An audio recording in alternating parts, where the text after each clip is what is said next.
Está começando mais uma edição do Hora Extra com os seguintes destaques da Justiça do Trabalho. Primeiro juiz cego do Brasil fala sobre o aperfeiçoamento dos direitos humanos e a defesa dos grupos vulneráveis.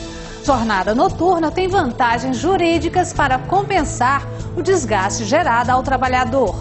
E o Corregedor-Geral da Justiça do Trabalho, ministro Carlos Alberto Reis de Paula, é o entrevistado desta edição.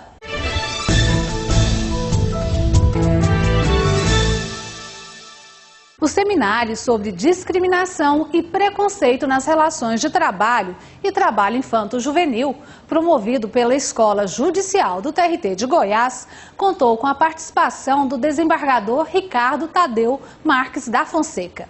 Ele abordou o tema A Defesa dos Grupos Vulneráveis e o Aperfeiçoamento dos Direitos Humanos. Ricardo Tadeu falou sobre as dificuldades que teve de enfrentar como deficiente visual até assumir o cargo de desembargador do TRT do Paraná em setembro de 2009 e se tornar o primeiro juiz cego a exercer a profissão no Brasil.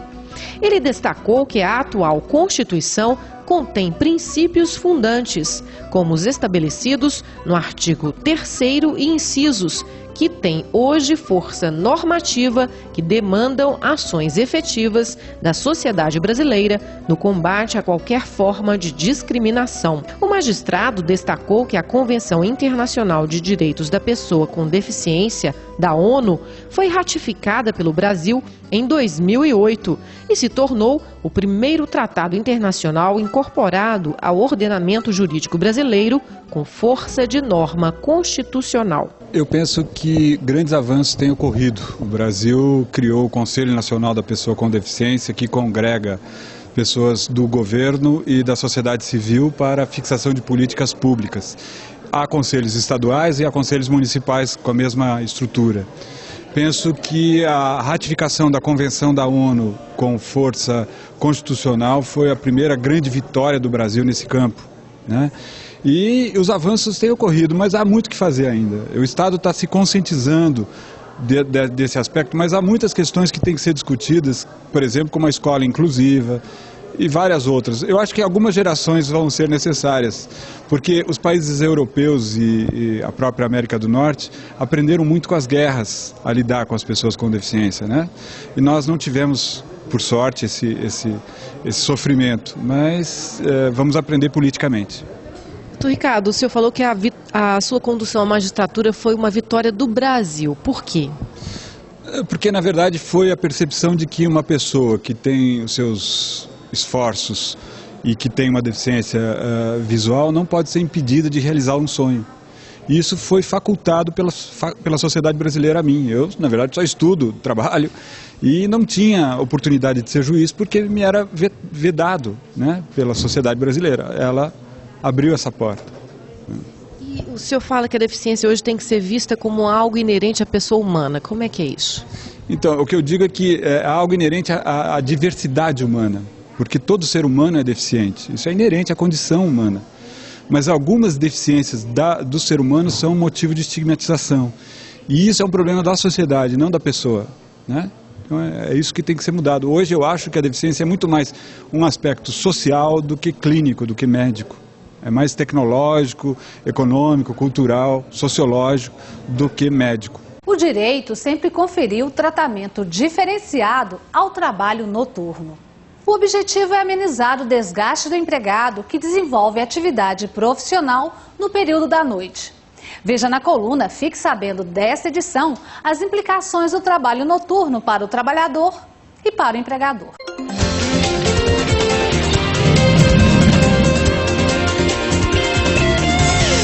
Considera-se noturno, nas atividades profissionais realizadas nas cidades, o trabalho praticado entre as 22 horas de um dia e as 5 horas do dia seguinte.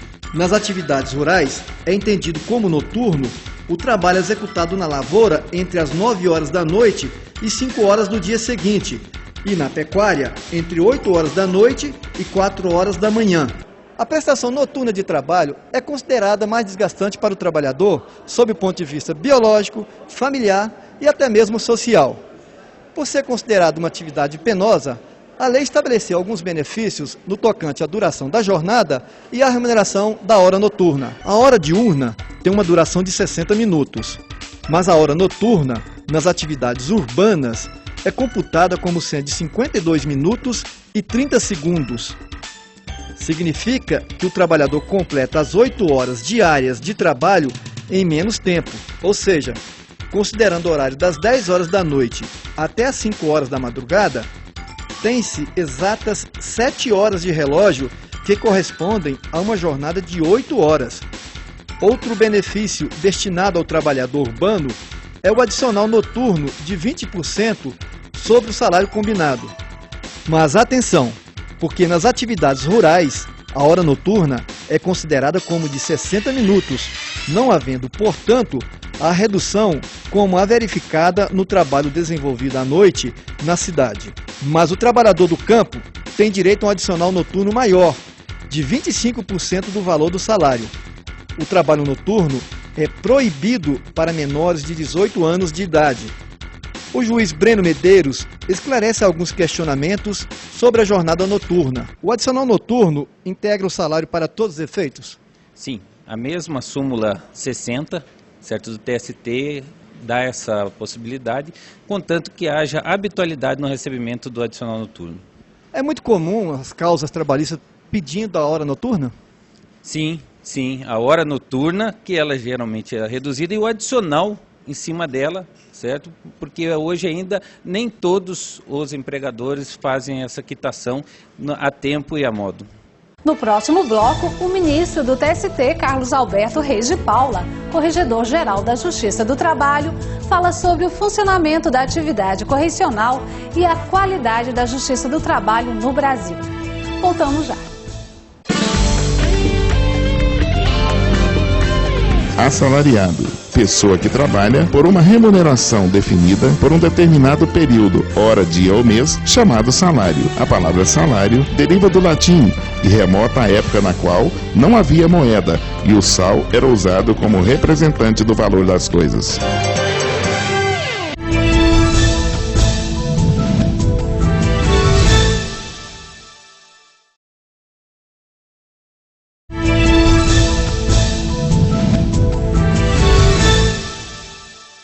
Periodicamente, os tribunais que integram o Poder Judiciário do país passam por inspeções que têm como objetivo verificar a conformidade do andamento processual, o cumprimento dos prazos pelos magistrados e servidores e a qualidade dos serviços prestados aos jurisdicionados.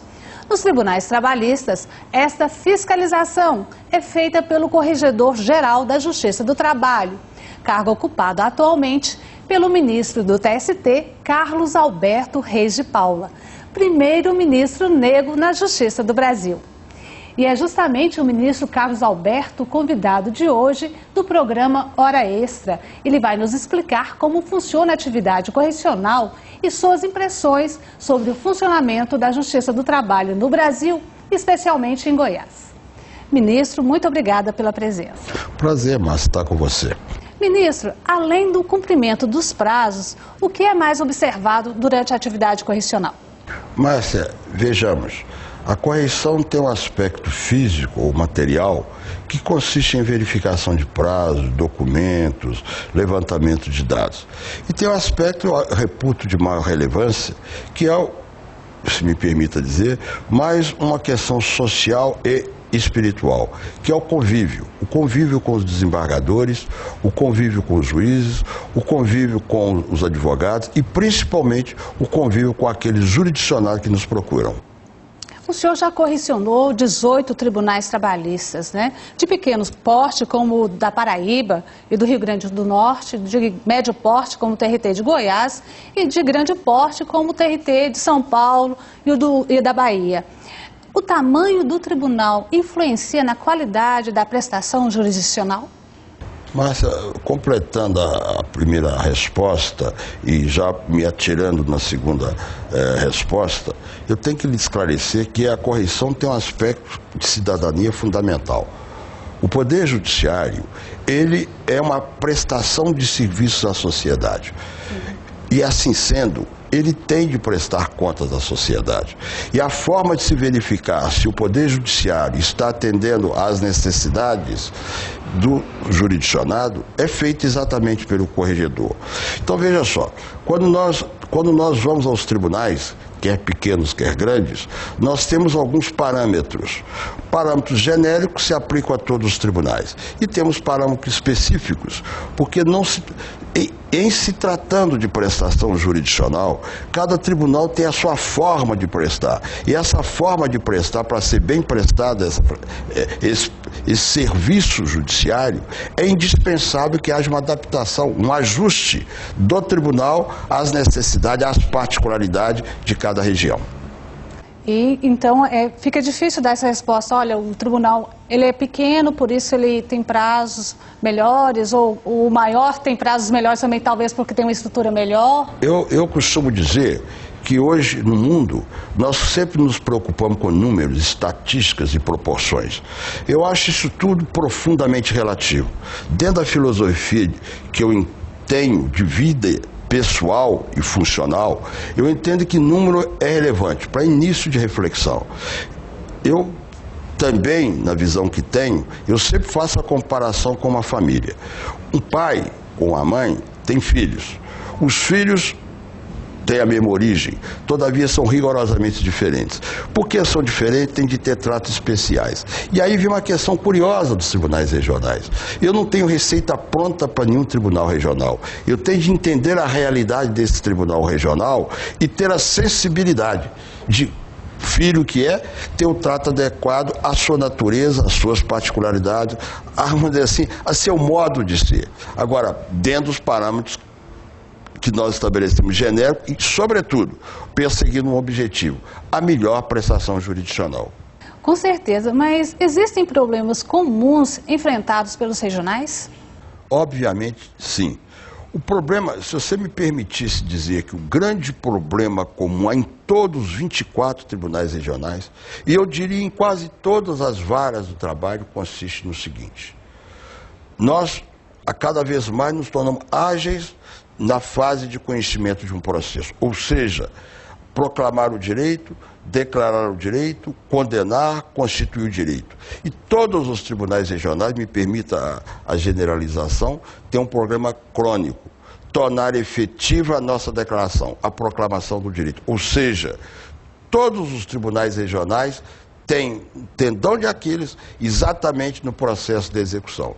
E o processo de execução é que deve ser o objetivo maior, que a justiça não nasceu apenas para dizer a quem assiste o direito ou quem possui o direito. A justiça que visa a paz e através por meio da segurança jurídica, que deve gerar sua atuação, estabelecer a paz na sociedade, a justiça, para cumprir seu dever e ofício constitucional, ela tem de efetivar a prestação jurisdicional. Aquele que é credor tem de receber seu crédito. Aquele que é molestado em algum bem seu tem de ser restabelecida a sua situação, de sorte que o direito não seja só uma proclamação, mas seja uma realidade. Como é possível aos tribunais enfrentar essa realidade, dar realmente uma solução efetiva aos processos trabalhistas? Olha, isso é um desafio do Poder Judiciário. Eu costumo dizer, minha querida Márcia, que a emenda 45, a meu ver, caminhou para a solução do ponto de vista de estrutura. À medida em que criou o Conselho Nacional de Justiça, que deve se limitar a exercer aquilo que está previsto na Constituição, ou seja, ser um órgão de supervisão de nível administrativo, e, na nossa área, o Conselho Superior da Justiça do Trabalho. Esse Conselho Superior da Justiça do Trabalho, hoje composto de 11 conselheiros, ele visa exatamente fazer com que haja uma harmonização na Justiça do Trabalho, respeitada a identidade de cada tribunal. E, sobretudo, eu digo, a emenda 45, que entrou em vigência no dia 1º de janeiro de 2005, ela deu um salto na história, a partir do momento que, na nossa área, criou a nossa ENAMAT, a Escola Nacional de Formação e Aperfeiçoamento de Magistrado do Trabalho. Por quê? Não há solução no judiciário que não passe pela qualificação dos magistrados. Não há solução no judiciário em que não se tenha como meta a formação e aperfeiçoamento do magistrado.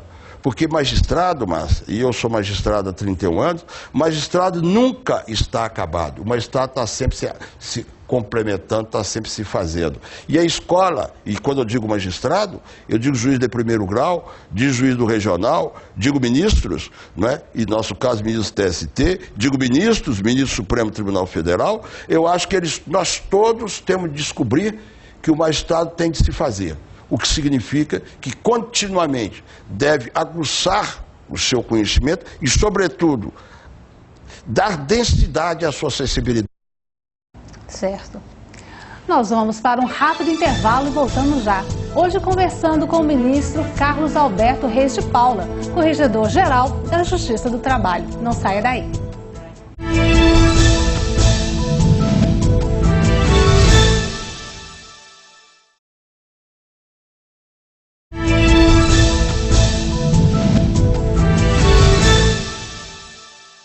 Nós estamos de volta com o nosso quadro de entrevistas, hoje conversando com o ministro Carlos Alberto Reis de Paula, corregedor-geral da Justiça do Trabalho.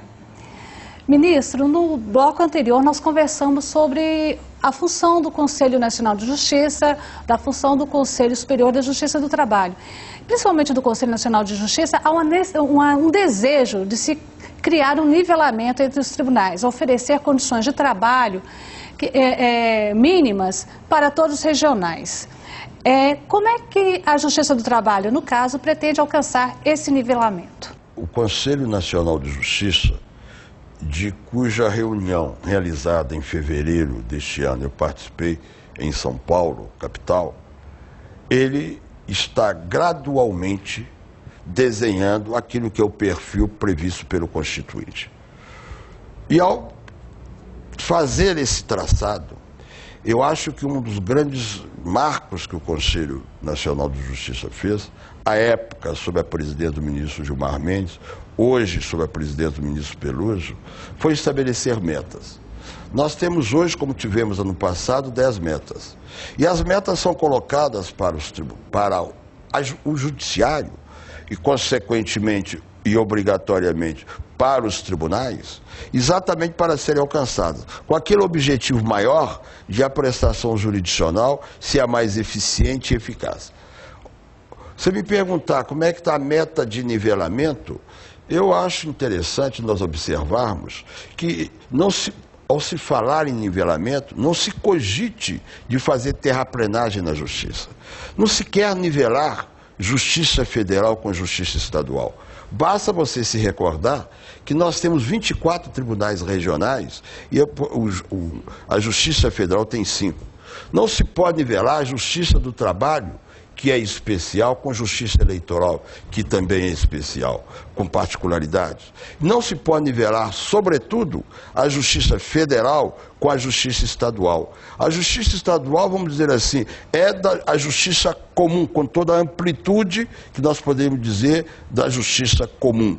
A Justiça Federal é uma justiça que criada pela Constituição, é uma justiça que tem particularidades, porque ela é federal e isso a tipifica exatamente pela abrangência pessoal e o alcance das demandas que lhe são propostas.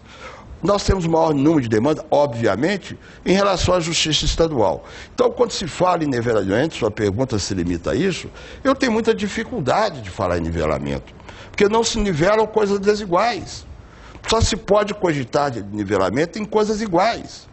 Agora, nivelamento de justiça é feito dentro da própria justiça, respeitada, como eu sempre costumo dizer, a singularidade de cada justiça.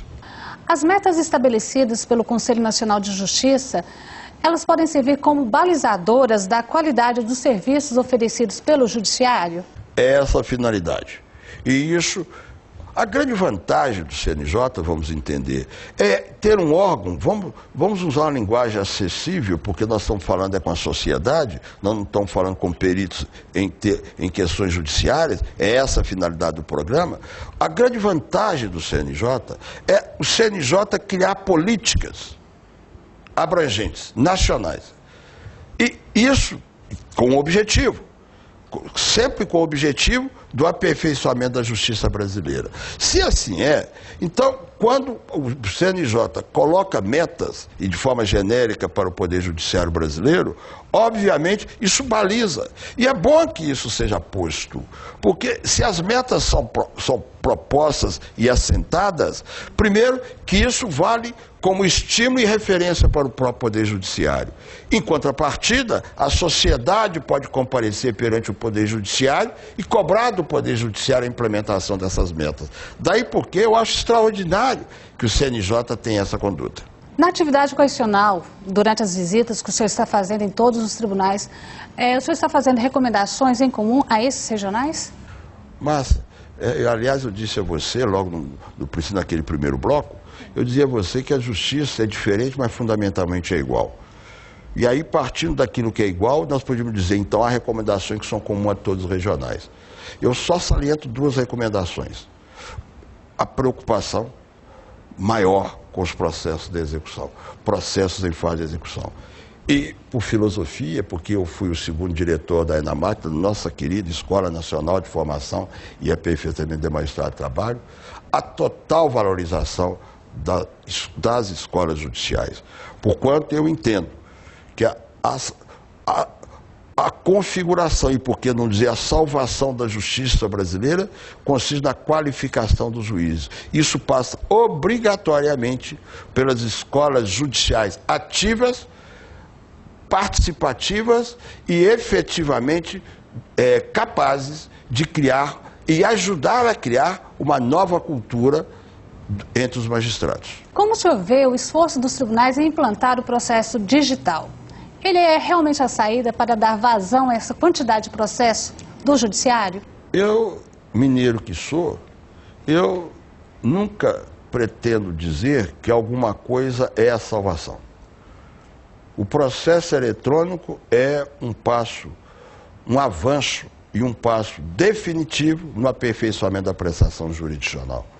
Mas não é o processo eletrônico, não nos confundamos, que vai salvar a justiça do trabalho. Primeiro que o processo eletrônico é um meio, um instrumento. E eu nunca posso, numa visão filosófica, assentar com meio a salvação de alguma coisa, sobretudo quando eu estou cuidando de interesse de homens, de pessoas. Ora, se eu estou cuidando de interesse de homens e pessoas, obviamente eu tenho de remeter a um ponto básico. É no próprio homem que está a salvação, a única salvação. E esse instrumento, inclusive, só vale à medida em que ajuda o homem, a justiça, os juízes, os servidores, a aprimorar a justiça do trabalho. Agora, especificamente sobre a questão eletrônica, e eu não me iludo sobre isso, não me iludo, não desenho quimeras, dizer que isso estará implantado dentro de 6 meses, 1 ano, não me iludo, porque eu sei da realidade que nós vivemos. Há ministros que não conseguem se adequar ao processo eletrônico, há juízes que não conseguem, e há advogados que vão ter dificuldade, e nós temos de respeitar essas dificuldades, que são pessoais. O processo eletrônico não pode atropelar pessoas, porque atropelar pessoas significa ferir direito de cidadania. Então, eu acho que o processo eletrônico é como meio que é, dentro dos limites de meio, um grande passo, um grande avanço. E eu espero, quando me resta um pouco mais, menos de 4 anos ou pouco mais de 3 anos, como você quiser ver o enfoque, em que eu vou me recolher a minha insignificância com a minha aposentadoria, eu espero ainda ver o processo judiciário bem avançado. Não concluído, jamais, porque eu não acredito que o processo eletrônico seja inteiramente implantado no Brasil afora, em todas as justiças, em 4 anos que me restam de prestação de serviço como magistrado. Para finalizar, ministro, qual a impressão que o senhor teve do TRT de Goiás? Curiosamente, eu poderia dizer a você que eu não tenho a impressão. Eu proclamo a impressão que a sociedade tem. Sim. Porque isso é que é importante. Porque não existe justiça que se explique por si. A justiça só pode ser vista em relação à sociedade. E a sociedade goiana só tem uma afirmativa de que eu tenho consciência.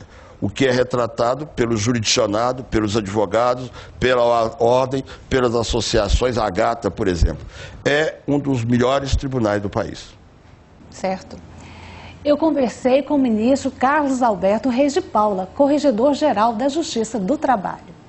Ministro, mais uma vez, obrigada pela presença. Senti-me absolutamente honrado de estar, conviver tão poucos minutos com você. Muito obrigado. Obrigada. Esta edição do Hora Extra chega ao fim. Muito obrigada pela sua atenção e até a próxima edição.